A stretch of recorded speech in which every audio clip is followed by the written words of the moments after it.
The resurrection of the Lord Jesus Christ is the pivotal point on which entire Christendom rests. మరి ప్రభువైన యేసుక్రీస్తు వారి పునరుద్ధానం ఎంత ప్రాముఖ్యమైందంటే దాని మీదే క్రైస్తవత్వం అంతా నించొని ఉంది.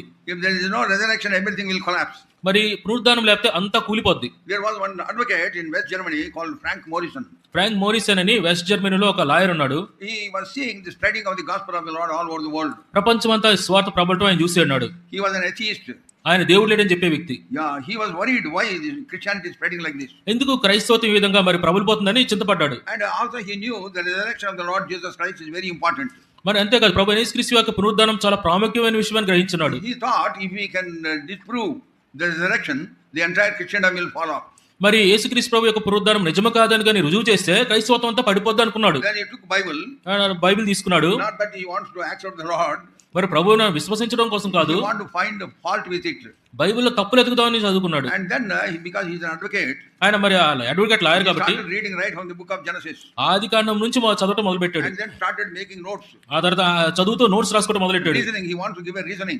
ఎందుకంటే ఒక కారణం ఎతుకుదాం అనుకుంటున్నాడు. And then he wanted to write a book on that resurrection did not take place at all. అసలు పునరుద్ధానం జరగలేదని ఒక పుస్తకం రాద్దాం అనుకున్నాడు. So towards that end he was making notes from the Bible. కాబట్టి మొట్టమొదటి నుంచి బైబిల్ మీద నోట్స్ రాసుకుంటూ ఉన్నాడు. And then he was reading again and again. మళ్ళా చదువుతున్నాడు. As he was coming to the end of the Old Testament, మరి పాత నిబంధన గ్రంథం దాదాపు చివరి దాకా వచ్చాడు. he came to the New Testament. నూతన నిబంధనకు వచ్చేసరికి his attitude started changing little bit. అతనిలో వైఖరి కొద్దిగా మారటం మొదలు పెట్టింది. Everything is authenticated. మరి అంతా కూడా మరి నిర్ధారణ అయింది. Each word is certified by another word. ప్రతి ఒక్క మాట మరొక మాట చేత మరి రుజువుపరచబడింది. That is how the entire Bible is. ఆ విధంగా బైబిల్ అంతా ఉంది. Each scripture is authenticated, certified by another scripture. ప్రతి ఒక్క లేఖనము మరొక లేఖనం చేత మరి రుజువు చేయబడింది. Then he started again and again reading. మళ్ళా చదవటం మొదలు పెట్టాడు మళ్ళీ. As it is a reality, it is not a kattu katha. ఇది కట్టు కథ కాదు, నిజం జరిగింది. ఫ్రాంక్ మోరిసన్ ఆయన పేరు. And then he was born again. ఆ తర్వాత చదివి తిరిగి జన్మించాడు. As he read again and again, ఆయన మళ్ళీ చదవడం ద్వారా he was made to realize that the resurrection of the Lord Jesus Christ did take place. మరి ప్రభువైన యేసుక్రీస్తు యొక్క పునరుద్ధానం జరిగింది అని నమ్మాడు. He wanted to write a book against resurrection.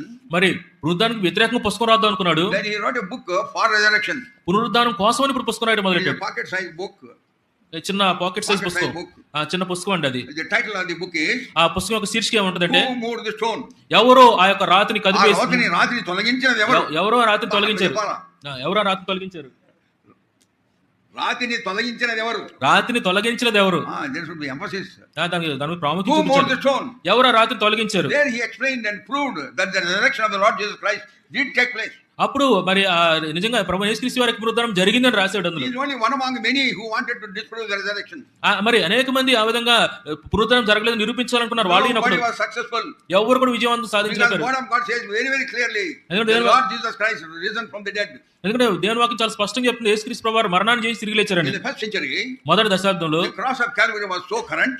మరి ప్రభువైన యేసుక్రీస్తు వారి శిలువ చెత్త, and his burial was also so current. ఆ యొక్క భూస్థాపన కూడా అక్కడ జరిగింది. And also the resurrection of the Lord Jesus Christ also was very current in the first century. మరి ఆ దినాల్లో ప్రభువైన యేసుక్రీస్తు యొక్క పునరుద్ధానం కూడా అక్కడ రుజువుగా జరిగింది. Everybody was talking of the same thing. ప్రతి ఒక్కరు ఆ విషయాలను మాట్లాడుకుంటున్నారు. All the apostles, they were all propagating the gospel of the Lord. అప్పుడు అపోస్తలులందరూ కూడా ఈ సువార్తను ప్రచురపరుస్తున్నారు. Multitudes were saved.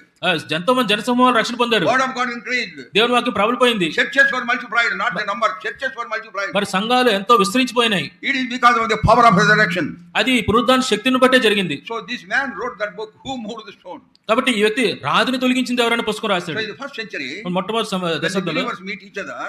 విశ్వాసులు ఒకళ్ళు కలుసుకున్నప్పుడు, as we say praise the Lord, మనం ప్రైజ్ లార్డ్ అని చెప్పుకుంటాం. They were not saying that. వాళ్ళు ప్రైజ్ లార్డ్ చెప్పుకోలేదు. One brother would say, ఒక సహోదరుడు చెప్పాడు, Christ is risen from the dead. యేసు ప్రభు మరణం జయించి లేచాడు. And then another man will say, మరొక వ్యక్తి చెప్పాడు, Indeed, he is risen indeed. అవును నిజమే, ఆయన తిరిగి లేచాడు. నిజముగా తిరిగి లేచాడు. నిజముగా తిరిగి లేచాడు. He is risen indeed. ఆయన నిజముగా తిరిగి లేచాడు. How they used to greet each other. ఆ విధంగా వాళ్ళు ఒకళ్ళొకళ్ళు పలకరించుకునేవాళ్ళు. Resurrection was so current. మరి పునరుద్ధానం అనేది అక్కడ జరిగింది సత్యము. So it should be very current even in our lives also. మన జీవితాల్లో కూడా దాన్ని మనం గ్రహించాలి. It happened some 2000 years ago, more than 2000 years ago. దాదాపు 2000 సంవత్సరాల క్రితమే జరిగినప్పటికీ it should be very current. అది నేడు జరిగినట్టు ఉండాలి మనకి. The cross of Calvary should be current. మరి కలువరి శిలువ అది మనకి నేడు జరిగినట్టు ఉండాలి మనకి. Should be current. మరి ఆ యొక్క భూస్థాపన ఆ విధంగా ఉండాలి. Risen from the dead is also should be current. మరి ఆయన మృతుల్లోంచి తిరిగి లేచాడు, అది కూడా ఇప్పుడు జరిగినట్టు ఉండాలి. One servant of God was praying. ఒక దేవుని దాసుడు ప్రార్థన చేస్తున్నాడు. He was testifying like this. ఆయన ఈ విధంగా చెప్తున్నాడు, I live my life as if Christ died for me yesterday. మరి క్రీస్తు ప్రభు నిన్నే చనిపోయిన నా కోసం, చనిపోయినాడు. నిన్ననే నా కోసం చనిపోయినట్టు ఆ And విధంగా I అనుకుని live my జీవిస్తున్నాను. life as if Christ rose again from the dead today. మరి ఏ విధంగా జీవిస్తున్నంటే యేసుక్రీస్తు ప్రభు ఈ దినమే పునరుద్ధరణ జీవించినట్టు నేను And జీవిస్తున్నాను. then also I live my life as if Christ is going to come tomorrow. మరి ప్రభు యేసుక్రీస్తు ప్రభు రేపు వచ్చేస్తున్నాడు, ఆ విధంగా నేను జీవిస్తున్నాను. That is how we should live. ఆ విధంగా మనం జీవించాలి. Then only you can worship him in spirit and in truth. అప్పుడే ఆత్మతో సత్యంతో ఆరాధించగలము. Then only you can take part in the table of the Lord worthily.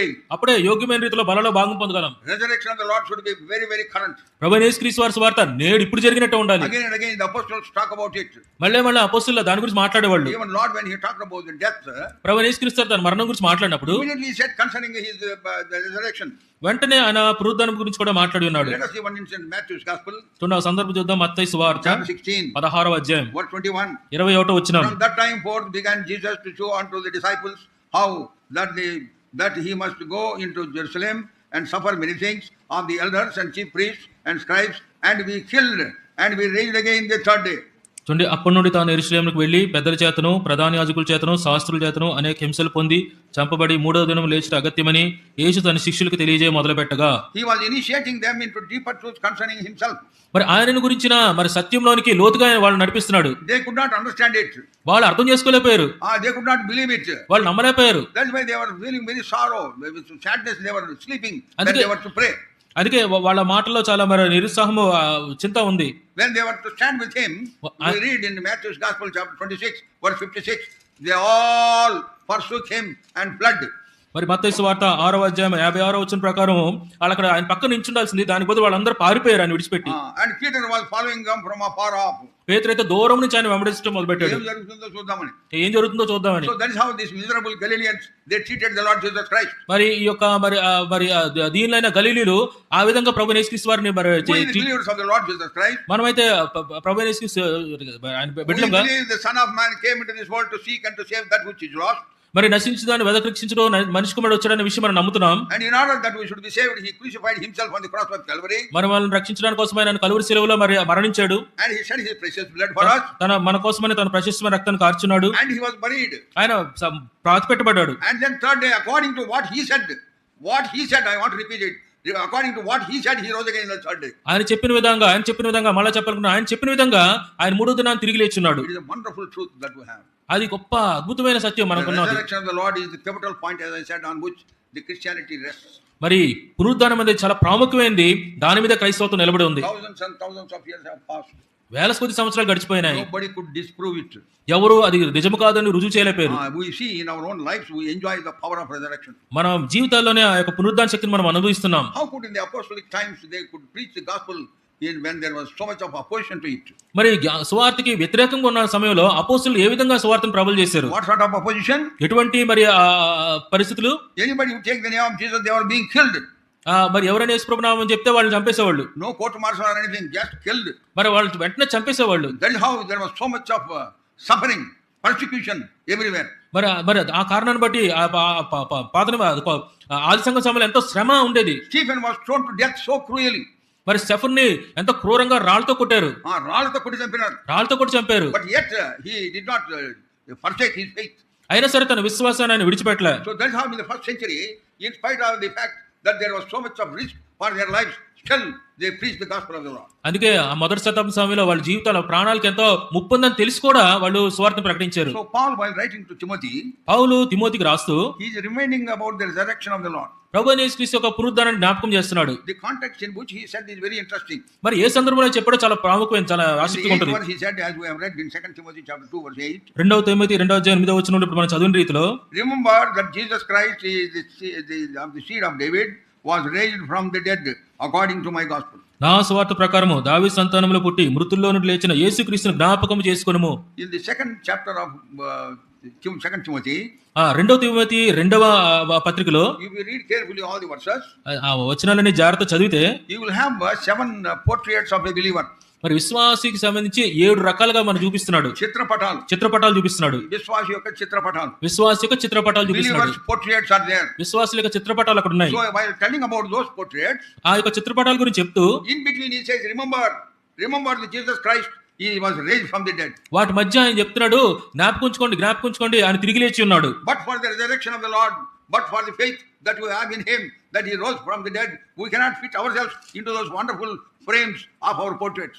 మరి మనకున్న ఆ చిత్రపటాల్లో ఆయన తిరిగి లేచున్నాడు, మన కోసం మరణించాడు, తిరిగి లేచున్నాడు అని నమ్మకపోతే వాటిలో మనం పెట్టుకోలేము. Yeah, that's what we have to see before we take part in the table of the Lord. కాబట్టి బలలో భాగం పొందుకు ముందు ఆ విషయం మనం గమనించాలి. Do I fit in into this frame? మరి ఆ యొక్క ఫ్రేమ్ లో, ఆ యొక్క చిత్రపటంలో నన్ను నేను పెట్టుకోగలనా? The first portrait is మొట్టమొదటి చిత్రపటము, we are stewards of the Lord. మనం ప్రభుకి మరి ఆ పనివారము, గృహ నిర్వాహకులము. See, first, 2 Timothy చూడండి 2వ తిమోతి chapter 2 verse 2. 2వ అధ్యాయము 2వ వచనము. And the things that thou hast heard of me among many witnesses, the same commit thou to the faithful men, who shall be able to teach others also. నీవు అనేక సాక్షుల ఎదుట నా వల్ల వినిన సంగతులను ఇతరులకు బోధించటకు సామర్థ్యము గల నమ్మకమైన మనుషులకు అప్పగింపుము. Commit thou to the faithful men. నమ్మకమైన మనుషులకు అప్పగింపుము. Ministry in the church is committed to the faithful men in the church. మరి సంఘములో నమ్మకస్తులకి పరిచర్య అప్పగింపబడుతుంది. Who have got loyalty to the church. మరి సంఘానికి నమ్మకంగా ఎవరైతే వస్తారో, who have developed immensely, they belong to the church. మేము ఈ సంఘానికి చెందినవారమని ఎవరైతే స్థిరంగా విశ్వసిస్తారో, నమ్ముతారో. Who is the steward? ఎవరు ఆ గృహ నిర్వాహకుడు? Steward is a person who works on behalf of the master. మరి యజమాని కోసమని గృహ నిర్వాహకుడు పనిచేస్తుంటాడు. What he manages, మరి ఏం చేస్తాడు? what he manages, ఏదైతే చేస్తున్నాడో, మరి ఏదైతే చేస్తున్నాడో that does not belong to him. తనకు చెందింది కాదు అది. పాలేరు, పాలేరు అంటాం కదా. what he manages, all those acres of land, whatever he does, harvest and all that does not belong to him. మరి తను ఏమైతే ఎకరాల భూమిలో పనిచేస్తున్నాడో అది తనకు చెందింది కాదు. It all belongs to the master. అది యజమానుడికి చెందింది. He manages the property of the master. మరి యజమాని యొక్క ఆస్తిని మీద పనిచేస్తున్నాడు. He manages the things of the master. మరి యజమానికి సంబంధించిన విషయాల్లో పనిచేస్తున్నాడు. That is the faithful steward. అదే నమ్మకమైన గృహ నిర్వాహకుడు అంటే. Concerning Moses, మోషే విషయంలోకి వస్తే wonderful testimony concerning him in Numbers chapter 2 verse 12 verse 7. సంఖ్యాకాండము 12వ అధ్యాయం 7వ వచనంలో తన గురించి గొప్ప మంచిగా చెప్పబడింది. చూడండి, he is faithful in all my house. ఇల్లంతట్లో ఆయన నమ్మకంగా ఉన్నాడు. The first portrait is మొట్టమొదటి గృహ చిత్రపటము, మంచి నమ్మకమైన గృహ నిర్వాహకుడు. After being saved by the blood of the Lord Jesus Christ, ప్రభువైన యేసు వారి రక్తం చేత కడగబడిన తర్వాత we are supposed to be the stewards of the Lord. మనం ఆయనకి గృహ నిర్వాహకులుగా ఉండాలి. Stewards of our time, మన సమయం విషయంలో, సమయ విషయంలో సమయం విషయంలో గృహ నిర్వాహకులుగా ఉండాలి. మన తలాంతుల విషయంలో గృహ నిర్వాహకులుగా ఉండాలి. మన ధనం విషయంలో కూడా గృహ నిర్వాహకులుగా ఉండాలి. మరి ఏ విధంగా ఇవన్నీ మనం చేయగలం? ఇవన్నీ దేవుడిచ్చినవే. Before we take part in the table of the Lord, మరి బలలో దేవుడిచ్చిన బలలో భాగం పొందే ముందు, are we faithful stewards as that of Moses of old? మోషేలాగా మనము నమ్మకమైన గృహ నిర్వాహకులమా? Lord has committed unto us heavenly treasures. ప్రభు మన పరలోక ఐశ్వర్యాలు మనకు అప్పగించినాడు. Unsearchable riches of the Lord Jesus Christ. ప్రభువైన యేసుక్రీస్తు వారు చెప్పనస్కమైన ఐశ్వర్యాన్ని మనకి ఇచ్చినాడు. In 1982, 1982 Amrutraj came to Delhi. Amrutharaju గారు ఢిల్లీ వచ్చారు. There was some problem in the church, not major, some problem was there. ఆ చర్చిలో ఏదో సమస్య ఉంది. And then he came and ministered unto us for 1 week, and we had a wonderful time. మరి ఒక వారం మా మధ్యన పరిచయం చేశాడు. మాకు మంచి అద్భుతకరమైన సమయం దొరికింది. At the end of the meeting, ఆ కూడికల అంతంలో he called all of us who are involved in the ministry actively at that time. ఆ దినాల్లో మరి మేము పరిచర్లో మరి భాగం పొందాం, మమ్మల్ని అందరినీ పిలిచాడు. He prayed for us. మా గురించి ప్రార్థన చేశాడు. And then he asked our chief elder, our senior most person who gives the ministry to all of us. మరి ఎవరైతే పరిచర్య పనిచేస్తారో ఆ సీనియర్ మోస్ట్ ఎల్డర్ ని పిలిచారు ఆయన. He asked him, ఆయన అడిగాడు, do you have an account for the church? Church విషయంలో మీకు ఏమైనా అకౌంట్ ఉందా? He said no. లేదయ్యా అన్నాడు. Do you have a personal account? మీకు బ్యాంకులో వ్యక్తిగతంగా అకౌంట్ ఉందా? బ్యాంక్ అకౌంట్ yes ఉందయ్యా అన్నాడు. Then he said, how come you did not have the account for the church? అప్పుడు అన్నాడు అన్నమాట, చర్చికి అకౌంట్ లేకుండా ఎలా ఉంటది? See, Amrutraj was much younger to brother Isaac, who was chief in charge there in Delhi. అక్కడ ఢిల్లీలో మరి ప్రధానంగా చర్చి నడిపిస్తున్న ఆయన కంటే అమృతరాజు గారు చాలా చిన్నవాడు. ఎంతో చిన్నవాడు, full of power of God. ఆయన దేవుని యొక్క శక్తిని కలిగిన వాడు. So he was not hesitant to ask that elderly man. కాబట్టి ఆ పెద్ద వ్యక్తిని అడగడానికి మరి ఏమో మొహమాట పడలే. Then why did you not have a church account? మరి ఎందుకు చర్చి అకౌంట్ కలిగి ఉండలేదు? Then he said, ఆయన అన్నాడు, after brother G. Samuel, that G. Samuel was the elder brother of G. John. మరి జీ శామ్యూల్ గారు అంటే జీ జాన్ గారు పెద్ద అన్న. They were both looking after the church in Delhi initially. ఆ దినాల్లో వాళ్ళిద్దరూ చర్చి నడిపించేవాళ్ళు. He said, after G. Samuel was called to glory, G Samuel గారు మహిమలో పిలువబడిన తర్వాత, I could not find like-minded people. That's why I was waiting. మరి అటువంటి మనసున్న వాళ్ళు నాకు కనబడలేదు కాబట్టి నేను ఎదురు చూస్తున్నాను అన్నాడు. Like-minded. అటువంటి మనసున్న వాళ్ళు అంటే కలిసి పని చేయగలిగిన వాళ్ళు. Then he said, వెంటనే ఆయన అన్నాడు, you entrust మీరు అప్పచెప్పండి పని. You entrust incorruptible word to all these brethren. ఈ సహోదరులందరికీ Wonderful thing he said. ఈ సహోదరులందరికీ You have entrusted to them the incorruptible word. మరి ఇన్కరెక్టబుల్ నశించపోని దేవుని వాక్యాన్ని అప్పగించినావు. నశించలేని దేవుని వాక్యాన్ని వాళ్ళకి అప్పచెప్పినావు. They are all ministers. వాళ్ళందరూ పరిచారకులు. They are being sent to various ministries. వాళ్ళు వేరు వేరు పరిచర్యలకు పంపబడుతున్నారు. Again I repeat. మళ్ళీ చెప్తున్నా. You could entrust unto them the